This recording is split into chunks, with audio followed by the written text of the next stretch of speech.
皆さん、こんにちは、こんばんは。ニッティングクエストのまどかです。あっという間に週末になりますが、いかがお過ごしですか？私が住む南スウェーデンは、昨日の夕方から風がとっても強く吹いていて、夜中もですね、何回か起きるくらい、とても強い風が吹いておりました。で、今も、それは続いていて、今雨風ですね。ちょっと夕方から外に出るので、それまでに弱くなってくれたら嬉しいなと思っております。さて、今日は、今私が、夢中になっている刺繍のお話と編み物のお話、そして、実は今週の月曜日からスウェーデン語の、クラスが始まりまして、そこでいろいろ思ったことがありますので、お話できればなと思います。まずは、前回のポッドキャストたくさんの方に聞いていただけて、とっても嬉しく思います。本当にありがとうございます。南スウェーデンでの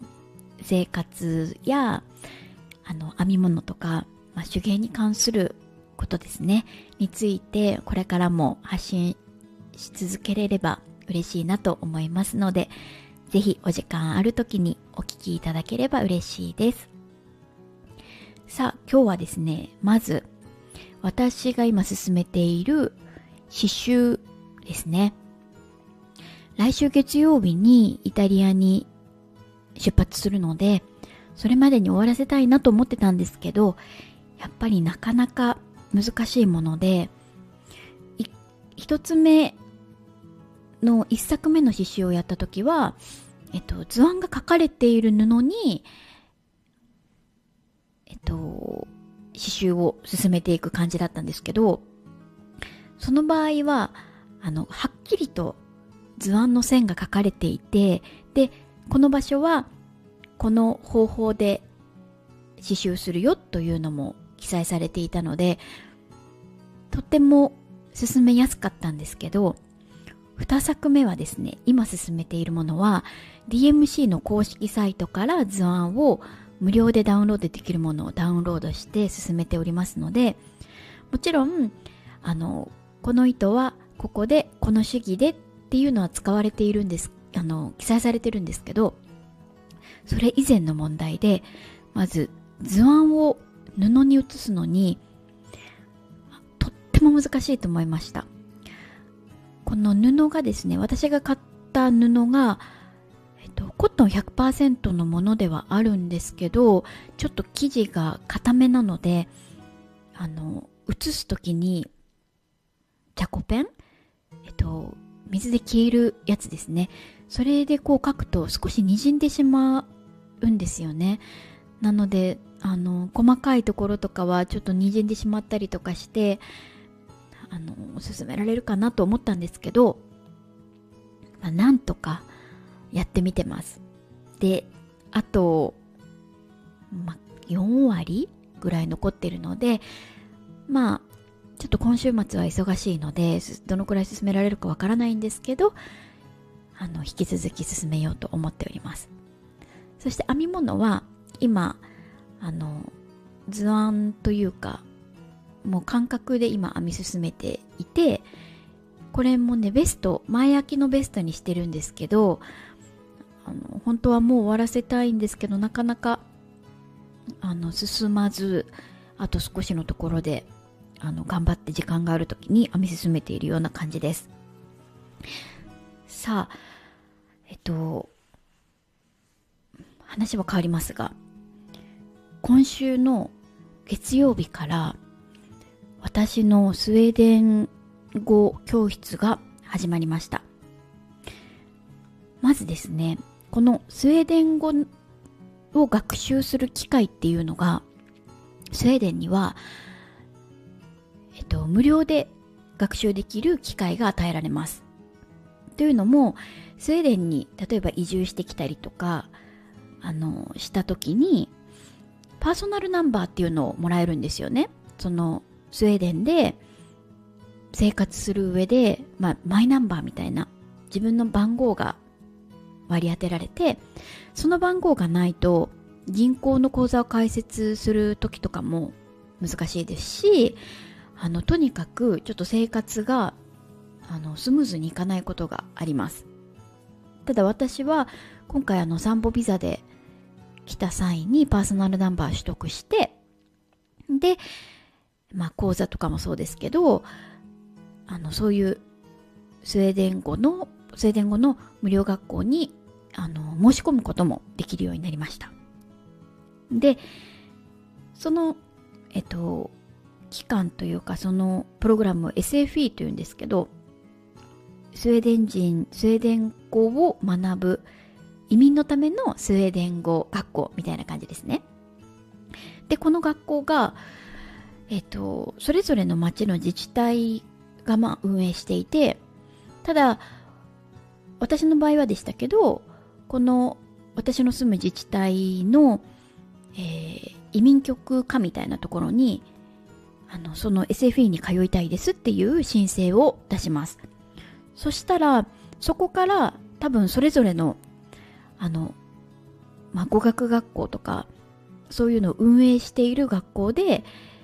空きを多分見つけたりとか、そのスタートする時期とかを見計らって、じゃあここに通えることになりましたので、この日に説明会に来てくださいっていう通知がメールで届きます。で、私はですね、実は一昨年の、2024年の5月に散歩ビザでスウェーデンに来たんですけど、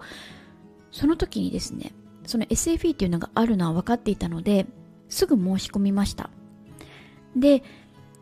申し込んで通えますよっていうメッセージが届いたのが確か9月頃だったんですよね。なので約3ヶ月ぐらい待って通えることになったんですが、私はその時からもうずっとオンラインで日本の企業のお仕事をさせていただいていたので、日中のお仕事は難しいなという状況でした。で、調べたところ SFE には日中のクラス、週5日間毎日通って1日3時間、だから15時間ですね。15時間のコースか、夜間のコースかオンラインのコースっていうのから選べて、私の場合は夜間の週1回通えるコースっていうのに申し込んで、で9月からまず説明会があって、で通い始めるという風になりました。ね、ただですね、この夜間の週1回のコースが本当に億劫でした。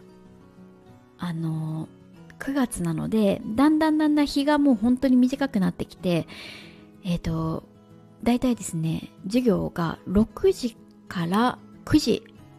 前ぐらいまでだったかな。なのでもう冬になると行く時も真っ暗、帰る時はもちろん真っ暗なんですけど、で寒くて、でちょっと怖い。でそのクラスがですね、とってもいい人たちもいたんですけど、難しいなって私としては難しいなと思ったのは、クラスはスウェーデン語で行われるのが基本なんです。だからスウェーデン語でスウェーデン語の勉強をするという感じなんですけど、もちろん私のクラスではスウェーデン語がまだまだわからない方もたくさんなので、英語で説明したりとかいうのもあります。ただですね、私英語もそんな堪能ではないので、このスウェーデン語よくわからないって思った時に、生徒が、英語で聞くじゃないですか。私の脳内では、今英語でなんて質問したの？先生今なんて英語で答えたの？っていうことがまずすんごいストレスで、それでもなんとかついていってたんですけど、もう本当に無理だなと思ったのは、先生がですね、スペイン語圏の先生の方で、スペイン語とスウェーデン語を主に喋る方だったんですね。で英語も話せるけど、スペイン語の方が話せるという感じで、で、クラスメートにスペイン語が母国語の方が何名かいらっしゃいまして、その方たちがスペイン語で質問するんですよね。そしたら先生スペイン語で返すんです。もうそうなると私の脳内はもう大パニックを起こしておりましてもうそれがとってもちょっと負担が大きかったんですが、それでもまあ毎週なんとか通っていたんですね。で、先生に休むときはですね、3回以上無断で欠席すると、3回続けて無断で欠席するともう除名になってしまうので、先生に連絡しなきゃいけないんですけど、私は2025年の3月、去年の3月に1ヶ月日本に帰らなきゃいけなかったので、その時に先生に、メールしないといけないなって考えてて、ただもうその時もですね、もうやめたいっていうのをずっと思っていたので、多分その気持ちが行動に出てしまったのかもしれないんですけど、その日本に帰る前に先生からちゃんとメッセージが届いてるか知りたいから、私のメールアドレスにメールをしてくださいっていうアナウンスがあったんですよね。で、私はその前もちょっと体調不良とかで休むときに休みますってちゃんと送ったりとか、で先生がそのメッセージを送ってくださいっていう時も送ったんですけど、先生からの返信は全くなかったんです。受け取りましたとか。だから届いているのかどうかもわからないまま、先生はみんなに対してですね、ここのメールアドレスにメールを送ってくださいって言って、もう私的にはあなた返さないじゃんってちょっと思ってしまいまして、こっちがメールしてもどんなメールを送ったってあなた返してくれないじゃないって思ってたんですよね。でそんなこんなで3月、本当はここからここまで休みますっていうメールを送らなきゃいけなかったんですけど、もう今まで一回も返信来なかったのでメールを送りませんでした。すいません。でそしたらもちろん除名になるので、私はそこでスウェーデン語の夜間クラスを一旦ドロップアウトしました。でそこからですね、スウェーデン語今まで暮らしてきてそんなに必要じゃなくないと思ったので、もう安易な考えなんですけど、お家で仕事をして夫とも日本語で話すのでいらなくないと思ってたんです。で実際それでも生活できるんです。ただ私の今住んでいるお家は夫の実家にすごく近いので、誰かの誕生日会とか何かのイベントとかの時にみんなで集まるんですよね。でその時にみんなスウェーデン語で話すんです。もちろん英語でも話してくれるんですけど、普通に日常会話で使うのはスウェーデン語なので、みんなスウェーデン語を使います。もうそうなると私は夫から通訳してもらうしかその場で理解する術がないんですよね。でそれがちょっとそれでもね、そんなにストレスになるまでは思ってなかったんですけど、だけどやっぱりスウェーデンで生活していく上で、その国の言葉を勉強して外に外出した時とかにスウェーデン語で話すことができたら、とても社会に入れるというか、コミュニケーションの輪に入っていけるなと思ったんですね。で有料のもちろんクラスとかもありますし、独学で勉強することも、不可能ではないと思ったんですけど、私何回も独学試してみたんですけど進まないので、今回は、日中は仕事があるのでオンラインで受けられるコースを取ることにしました。でオンラインのコースは先週、説明会があって、オンラインのコースは日中学校に通う方と同じように15時間の、学習が義務付けられてます。15時間は絶対勉強してくださいと。で、そのうちの私の場合は月曜日と木曜日に先生がオンラインでクラスのみんなをつなげて、2時間ですね。月曜日2時間、木曜日2時間という感じでオンラインのレッスンが行われます。で、それ以外は自分でコースを進めて、ちょっとミニテストみたいなのも受けたりとかしながら、こうどんどん進めていくというシステムになってます。で、SFE が、クラスが A、B、C、D ありまして、A はですね、もう母国でもほぼ学習されてなくて、アルファベットとかを読むところからスタートする方たちで、B コースがそれよりちょっと上のレベルの方たちで、C コースがだいたい私たち日本人も適用になるんですけど、母国で11年以上の教育があれば C コースからだいたいスタートになります。で、なので私は C コースからスタートして、そしてその次の D コースに行くのにまずテストがあります。で、そのテストを、パスしたら、クラス D クラスに進みます。で、D クラスに進んで学習を進めて、そしたらですね、最後に、ナショナルテストという、国家試験みたいな、ちゃんとこの SFE の、科を修了しましたというテストを受けなきゃいけなくて、で、そのナショナルテストの、内容が、リーディング、リスニング、ライティング、スピーキングっていう構成になっているので、そのテストを合格するべく、学習を続けなきゃいけないんですけど、このナショナルテストはですね、先生が、この子はもうテストを受けていいっていうふうに判断したら、